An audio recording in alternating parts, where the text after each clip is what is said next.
Ces femmes ont fait longtemps l'honneur de notre pays, puisque le terme de Nana Benz s'est répandu sur tout le continent africain même. Tout le monde sait ce que c'est qu'une Nana Benz.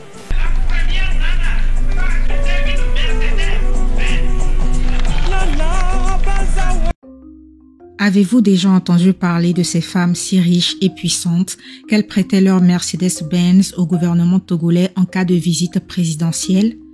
Des femmes plus riches que l'État au point d'influencer considérablement les décisions politiques et en faire la propagande? Celui qui a dit que l'argent ne faisait pas le bonheur ou n'offrait pas le pouvoir disait faux.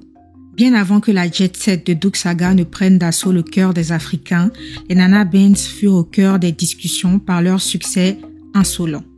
Des femmes ambitieuses, travailleuses et visionnaires qui se démarquaient par leur sens des affaires inextinguible grâce au commerce des pagnes wax. Leur surnom en dit long sur la place qui leur est accordée en société. Les Nana Benz, dont Nana signifie mère ou grand-mère, et Benz provenant des Mercedes-Benz dans lesquelles elles circulaient, alors que même certains ministres n'étaient pas capables de s'en offrir à l'époque, furent à la base de leur popularité et reconnaissance dans la sous-région. Avec la venue des réseaux sociaux et du match-vu absolu, on oublie très souvent que la vraie richesse se trouve dans des commerces qui paraissent dérisoires au premier abord. Des métiers négligés, mais qui dans l'ombre font tourner l'économie à un point que l'on ne peut imaginer. Et ça, les Nana Benz l'avaient très vite compris.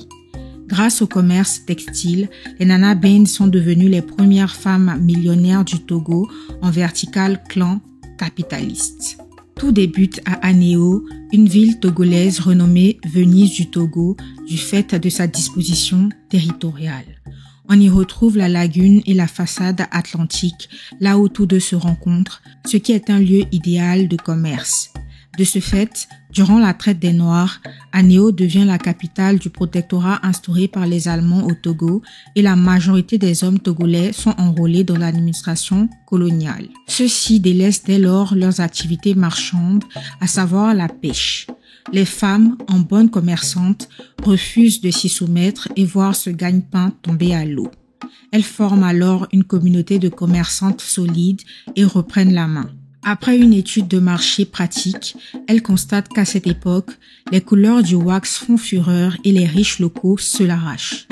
Elles se lancent donc dans la vente du textile, non seulement dans la haute classe togolaise, mais élargissent leur champ de vision en voyageant dans toute l'Afrique pour trouver les meilleurs clients, notamment au Ghana et en Côte d'Ivoire. Au fur et à mesure que leur commerce prend de l'ampleur et se popularise, elles migrent vers la nouvelle capitale du pays qui est Lomé pour faciliter 2 fois plus leurs ventes et cibler une nouvelle clientèle.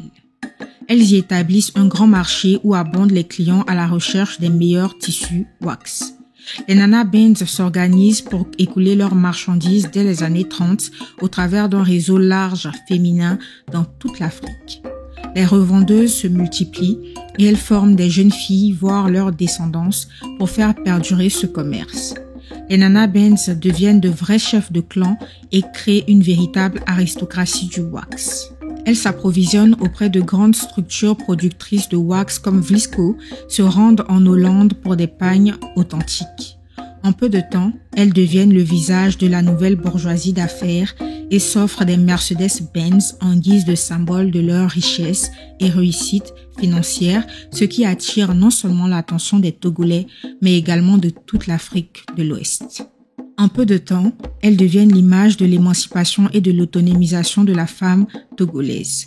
Elles gagnent des sommes mirobolantes avec des transactions qui se font en cash, donc beaucoup d'argent qui circule au point où très tôt, leurs enfants doivent apprendre à compter l'argent et de fortes sommes spécifiquement. La vente de wax devient plus qu'un commerce à leurs yeux, mais un héritage qui se transmet de mère en fille, partageant des secrets pour attirer et maintenir la clientèle, faire perdurer leur business, dont 20 millions environ pour se lancer, une bonne gestion financière et des dépenses astucieuses. En tant que femmes de pouvoir, elles s'affirment et gagnent leur indépendance financière au travers de leur travail, au point d'être parfois plus riches que leurs époux et les autorités de leur pays. Pour les années 50, c'est hors du commun. les Nana Benz ont inventé des noms ou expressions pour les motifs de wax qu'elles vendaient. L'œil de ma rivale, si tu sors, je sors, ou encore ton pied, mon pied, signifiant l'un et l'autre que la libre circulation n'est pas réservée aux hommes, mon mari est capable, etc. Leurs descendantes continuent d'en inventer de nouveaux que les clientes adoptent rapidement. C'est tout un langage iconographique qui s'est créé, fait de symboles, de couleurs et de slogans. Elles se désignent alors comme grossistes panafricaines qui font la promotion du textile africain dans toute l'Afrique, encourageant la population à se vêtir dans les couleurs de leur culture. Tout ça au risque de perdre leur foyer puisqu'elles sont invitées par de hautes personnalités politiques, ce qui ne réjouit pas forcément leurs époux, soucieux de garder des femmes d'intérieur. Leurs carrières prirent le dessus malgré tout, du fait de leur proximité avec le pouvoir en place, ainsi que le président de l'époque Sylvanus Olympio. Elles s'ingèrent peu à peu dans l'histoire de la décolonisation du Togo grâce à leur statut de commerçant.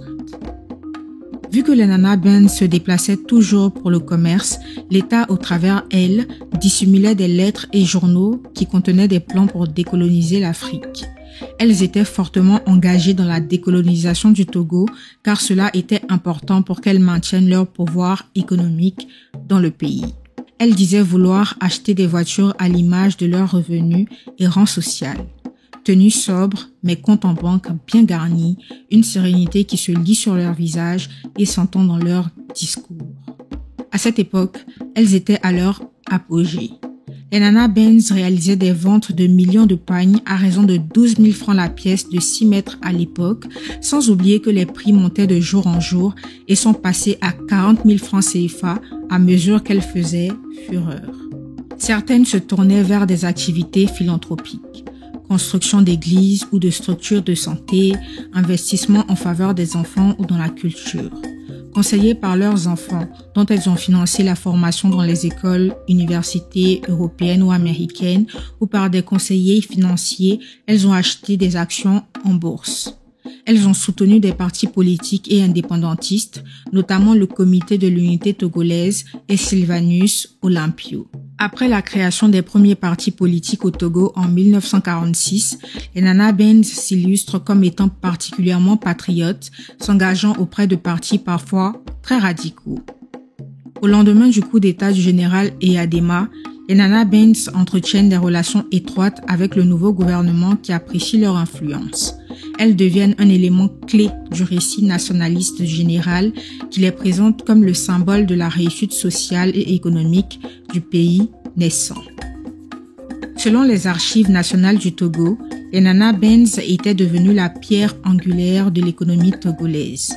Ce sont elles qui se trouvaient au centre de la distribution du pagne wax venu des Pays-Bas, d'Angleterre, de Belgique et de France. Elles ont fait de Lomé le centre du textile en Afrique de l'Ouest. 40% des affaires commerciales du Togo qui relevaient du secteur informel étaient dans les mains de ces Nana Benz entre 1976 et 1984, soutenant ainsi le pays dans une période où il a connu d'importants déficits budgétaires. Les Nana Benz deviennent ainsi les premières femmes millionnaires d'Afrique de l'Ouest. Leurs boutiques sont situées au sommet du grand marché de Lomé. Elles investissent dans l'immobilier, notamment à Paris et à Lyon. Comme leur surnom l'indique, elles importent les premières Mercedes-Benz du Togo, allant même jusqu'à les louer parfois aux membres du gouvernement. Leur influence leur permet de fonder un syndicat et de se déplacer jusqu'aux Pays-Bas pour conseiller les créateurs. Du jamais vu dans toute l'Afrique. Malheureusement, ce commerce juteux commença à dégringoler. Les Chinois, ayant eu vent de ce commerce juteux, se mettent à créer des contrefaçons de wax venues de Chine, ce qui amaigrit considérablement le profit des Nana Benz, bien qu'elles exercent leur propre influence. À partir des années 1990, le marché du wax ralentit largement. À titre informatif, Dédé Rose Crépy, l'une des fameuses Nana Benz, touche près de 100 millions de francs CFA en 1998. Elle en gagnait presque 2 milliards quelques années plus tôt. Ce phénomène a plusieurs origines, à commencer par les contrefaçons chinoises disponibles en masse sur le marché et le franc CFA qui est dévalué de 50% en 1994. Grâce à leur fortune nouvellement acquise, les filles et petites filles de Nana Benz sont scolarisées dans les meilleures écoles de commerce du monde, en Europe et en Amérique. Fortes de leurs connaissances en gestion, certaines décident de suivre le même chemin que leur mère et de devenir revendeuses. Ce sont les nanettes, les nénettes ou les golden ladies. Elles s'allient avec les revendeurs chinois comme leurs aïeuls se sont alliés avec Vlisco. Ces accords commerciaux ont mené à la commercialisation du wax moins cher et désormais largement accepté, si ce n'est par les Nana Benz. En redoutables femmes d'affaires, les Nana Benz vont tisser de vraies relations commerciales, négocier des contrats d'exclusivité avec leurs fournisseurs, développer un commerce international avec les autres pays ouest-africains et dessiner même certains motifs stars de certains pagnes. Le business est si lucratif que certaines femmes, n'ayant pour la plupart pas fait de longues études, deviennent les femmes les plus riches du Togo, seules à avoir les moyens de s'acheter les fameuses Mercedes-Benz. Aujourd'hui, elles font partie intégrante de l'histoire du Togo, au point où une exposition a été faite en leur effigie.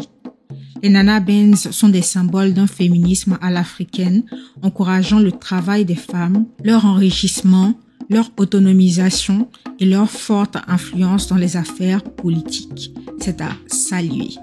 Voilà, c'est tout pour cet épisode. J'espère vraiment qu'il vous aura plu. N'hésitez pas à me dire ce que vous en avez pensé en commentaire, d'autant plus si vous avez des témoignages concernant cette époque. Et on se dit à bientôt pour un nouveau sujet. Bye bye!